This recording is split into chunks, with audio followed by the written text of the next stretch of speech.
E aí galera, eu sou o Daniel e esse aqui é mais um Dani Ideias.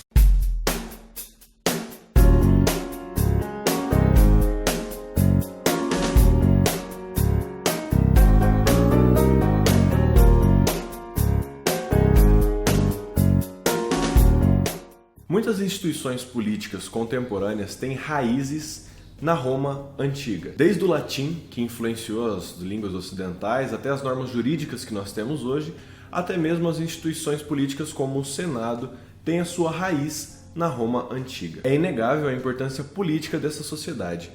Mas, como a gente já fez em outros vídeos, a intenção aqui é analisar como que essa sociedade se organizava em relação às suas necessidades e aos seus recursos, ou seja, qual era a economia da Roma antiga. Na antiguidade, a Península Itálica ela era habitada por diversos povos e Roma foi fundada bem no centro da península.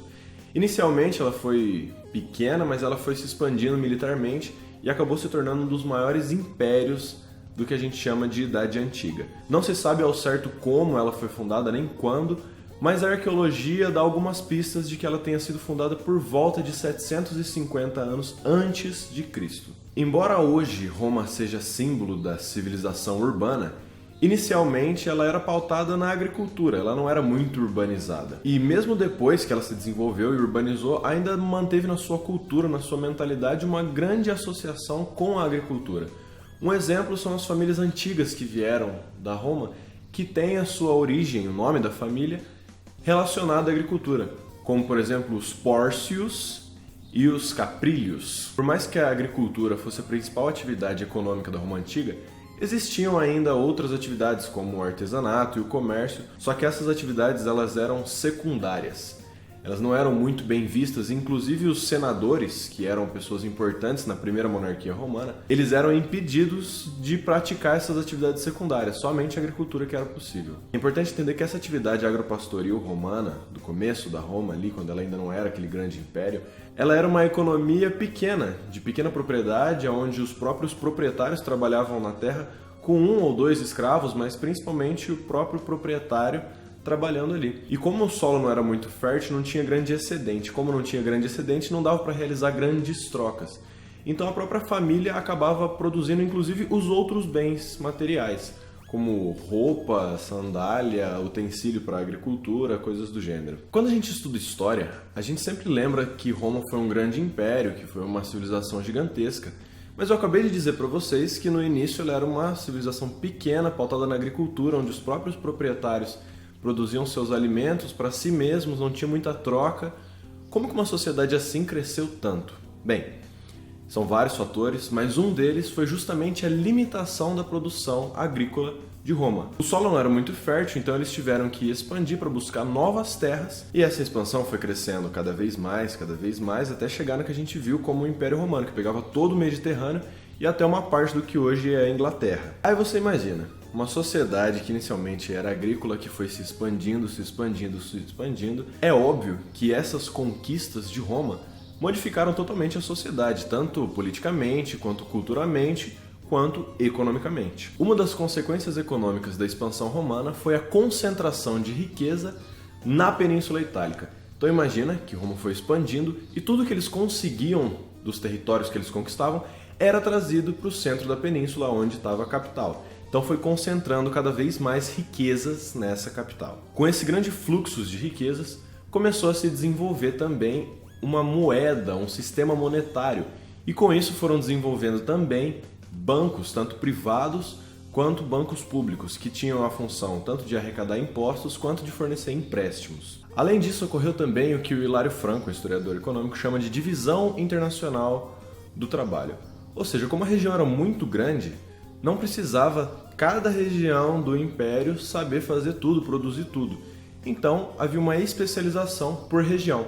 Por exemplo, o Egito produzia trigo, a Grécia produzia vinho. E eles trocavam seus produtos entre si. Assim, nenhuma região precisava ser autossuficiente em tudo. Obviamente que para que houvesse esse intercâmbio de mercadorias, precisava de um comércio muito forte. Então o comércio também começou a se desenvolver bastante, dando uma atenção especial principalmente aos portos, que recebiam as mercadorias e distribuíam também essas mercadorias. Outra importante consequência da expansão romana foi o aumento populacional urbano. O que acontecia? Aqueles que inicialmente eram médios e pequenos proprietários rurais iam para as guerras de expansão. E quando eles voltavam, as suas terras normalmente estavam abandonadas ou sem condição de produzir. E aí eles não tinham condição de voltar a competir na produção.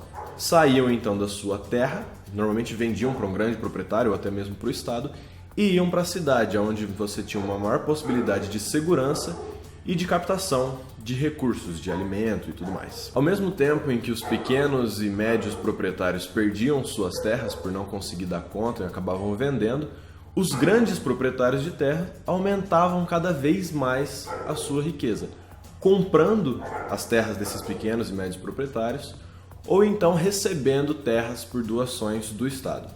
Mas mesmo assim, quem tinha mais terra do que todo mundo era o próprio Estado romano. Talvez você lembre das suas aulas de história dos irmãos Graco. Foram dois irmãos que perceberam essa concentração de terra na mão de poucos e tentaram fazer o que seria uma reforma agrária para distribuir essas terras. Mas eles bateram de frente com peixes grandes da política e do poder econômico e não deram conta de fazer essa reforma agrária. Outra coisa importante que aconteceu com a expansão de Roma foi que a Itália, que inicialmente era o centro da produção, era o centro de tudo, começou a perder a sua importância enquanto centro econômico, porque as outras províncias que foram conquistadas, quando elas se recuperaram das conquistas, das guerras e tudo mais, e começaram a se desenvolver economicamente, logo passaram a Itália. É interessante, por exemplo, que os imperadores do século II, que foi o auge do Império Romano, não eram italianos.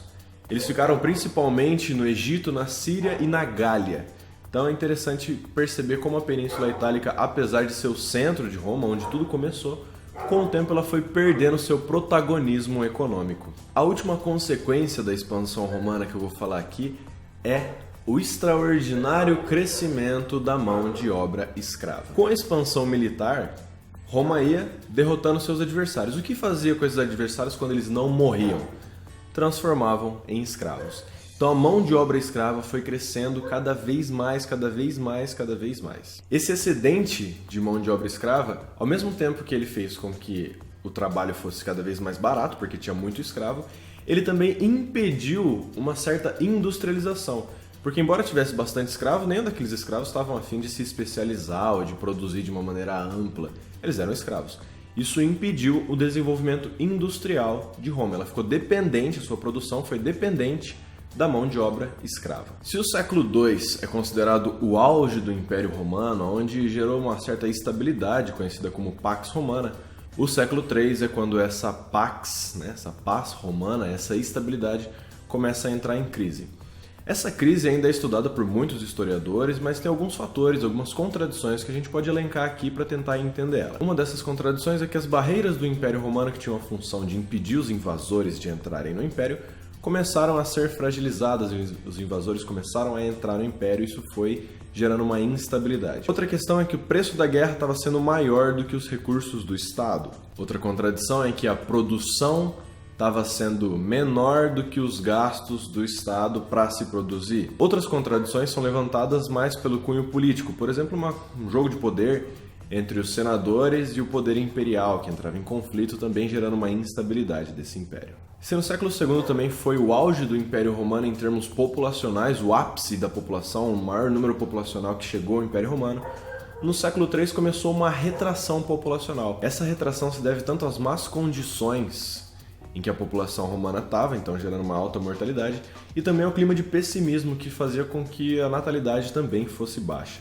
Em um primeiro momento, essa baixa populacional gerou um êxodo rural, ou seja, as pessoas saíram do campo para ir para a cidade em busca de melhores condições. Porém, as dificuldades de abastecimento das cidades acabou gerando o processo inverso. Então as pessoas inicialmente foram para a cidade em busca de melhores condições, só que aquele monte de gente nas cidades com condições ruins de abastecimento fez com que a galera voltasse para o campo, gerando um êxodo urbano.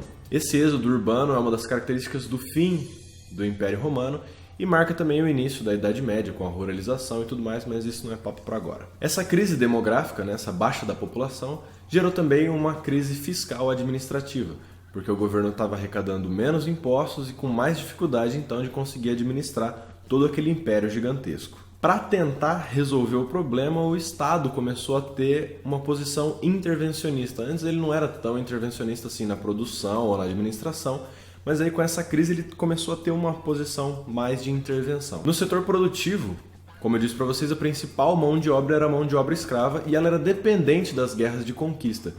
Quando as guerras de conquistas começaram a diminuir, houve um problema na mão de obra e o governo teve que dar algum jeito para não impedir que a produção acabasse. Na agricultura, uma das tentativas do governo foi criar o colonato. Esse colonato fazia com que o trabalhador não ficasse vinculado ao proprietário da terra, então ele não era escravo, ele não era propriedade do senhor da terra, mas ele era vinculado totalmente à terra. Então tudo bem, se o proprietário quisesse vender a terra, ele ia ter que vender a terra junto com esse trabalhador. A ideia era que a agricultura não cessasse, que a produção não acabasse. No artesanato, o Estado criou uma associação de artesãos que ficou conhecido como Collégia. Era uma necessidade de todo artesão se vincular a essa associação. Dessa forma, o Estado tinha um controle melhor do que estava sendo produzido e podia arrecadar imposto de uma maneira mais inteligente. Para dar conta da crise, o Estado não buscou somente alterar o setor produtivo. Ele também buscou uma forma de administração diferenciada. E essa forma foi dividir o Estado, o Império Romano, em 4 partes. Essas 4 partes iam ser divididas pela administração de 2 imperadores e 2 vice-imperadores. Esses imperadores, pelo menos no começo, não tinham um vínculo político, era só uma questão administrativa. Mas a gente sabe que com o passar do tempo, essa divisão foi fragmentando cada vez mais o Império Romano, até o momento em que se dividiu entre o Império Romano do Ocidente e do Oriente. Esse Império do Ocidente não deu conta muito de segurar a onda, acabou sendo invadido, acabou entrando em colapso, gerando o que a gente tem como Idade Média de um lado e o Império Bizantino de outro. Mas a ideia não é trabalhar muito isso aqui, a ideia era mais contar para vocês um pouco sobre como foi a economia do Império Romano enquanto ele durou. Como deu para perceber, a história econômica da Roma Antiga ela é bem vasta, desde pequenos proprietários rurais, passando por um grande império com uma divisão internacional do trabalho, até uma intervenção forte do Estado na economia para tentar controlar a crise gerada por esse excesso imperial. É bem complexo, ainda tem muita coisa para ser estudada sobre isso, mas eu espero que eu possa ter esclarecido um pouco sobre como foi essa história econômica de Roma.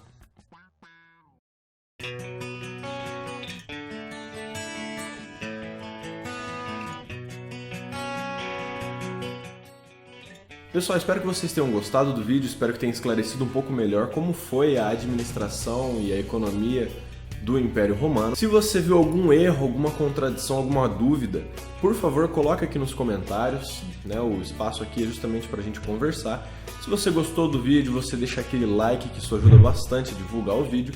E se você quer acompanhar o meu trabalho, você se inscreve aqui no canal. Beleza? Muito obrigado, um beijo no coração, um aperto de mão sincero. Valeu!